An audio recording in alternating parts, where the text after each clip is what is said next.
Le nom de Bergson évoque immédiatement le nom du Collège de France. Ceux qui ont entendu les cours de Bergson au Collège de France, tel notre collègue et notre ami, l'éminent professeur Charles Werner, que nous avons tenu à mettre à cette table pour l'honorer comme le doyen de nos congressistes étrangers, en ont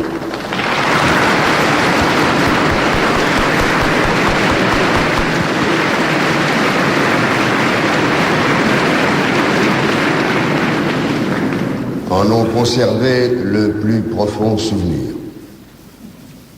Vous savez que c'est une tradition du Collège de France de ne pas réserver d'une façon permanente une chaire à tous les enseignements, mais c'est aussi une tradition de cette grande compagnie que de tenir à certains enseignements auxquels elle attache plus d'importance. Et ainsi, la chaire de philosophie qu'a occupée Bergson a été occupée après lui par M. Leroy, puis par Louis Lavelle. Elle est maintenant occupée par M. Maurice Merleau-Ponty.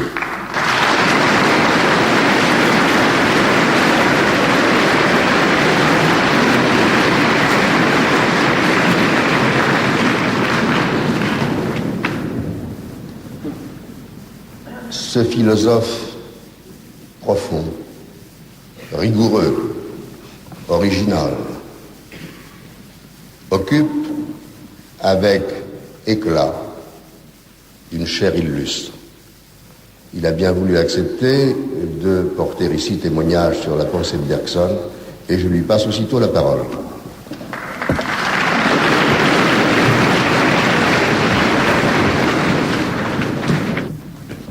Monsieur le ministre, Excellences, Mesdames, Messieurs, il y a plus d'un paradoxe dans la fortune du bergsonisme.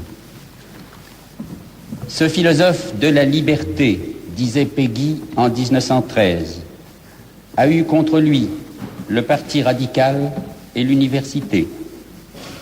Cet ennemi de Kant a eu contre lui le parti Action française. Cet ami de l'esprit a eu contre lui le parti Dévot. Non seulement donc ses ennemis naturels, mais les ennemis de ses ennemis.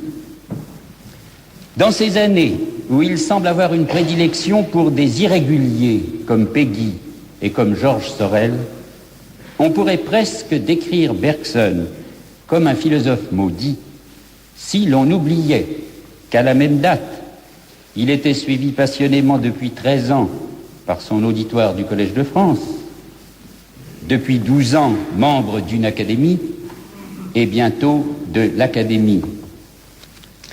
La génération à laquelle j'appartiens n'a connu que le second Bergson, déjà retiré de l'enseignement et presque silencieux pendant la longue préparation des deux sources. Déjà considéré par le catholicisme comme une lumière plutôt que comme un péril, déjà enseigné dans les classes par les professeurs rationalistes.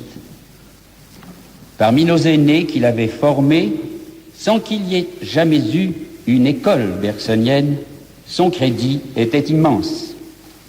Il faut attendre la période récente pour voir paraître un post-bergsonisme ombrageux, exclusif, comme si l'on n'honorait pas mieux Bergson en admettant qu'il est à tous. Comment celui qui avait bouleversé la philosophie et les lettres a-t-il pu devenir cet auteur presque canonique? Est-ce lui qui a changé? Nous verrons qu'il n'a guère changé. Ou bien a-t-il changé son public? L'a-t-il gagné à sa propre hardiesse? La vérité est qu'il y a deux bergsonismes. Celui de l'audace, quand la philosophie de Bergson se battait, et, dit Péguy, se battait bien, et celui d'après la victoire. D'avance persuadé de ce que Bergson a mis longtemps à trouver, déjà fourni de concepts quand Bergson a fait lui-même les siens, Identifiées à la cause vague du spiritualisme ou de quelque autre entité, les intuitions bergsoniennes perdent ici leur mordant. Elles sont généralisées, minimisées. Ce n'est plus là qu'un bergsonisme rétrospectif et de l'extérieur. Il a trouvé sa formule quand le père Sertilange écrivit que l'Église aujourd'hui ne mettrait plus Bergson à l'index. Non qu'elle revienne sur son jugement de 1914, mais parce qu'elle sait à présent comment l'œuvre devait finir. Bergson, lui, n'a pas attendu de savoir où son chemin conduisait pour le prendre, ou plutôt pour le faire. Il n'a pas attendu les deux sources pour se permettre matière-mémoire et l'évolution créatrice.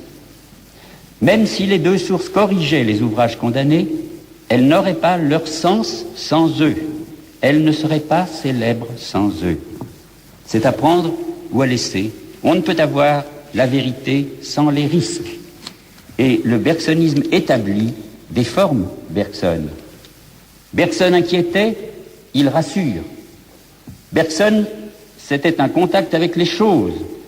Le bergsonisme est un recueil d'opinions reçues. Bergson, c'était une conquête. Le bergsonisme défend, justifie Bergson. Il ne faudrait pas que les conciliations, les célébrations nous fissent oublier le chemin que Bergson a tracé seul et qu'il n'a jamais renié.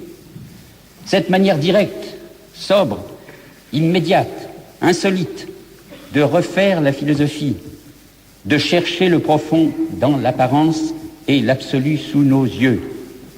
Enfin, sous l'extrême bienséance, l'esprit de découverte, qui est la première source du bergsonisme.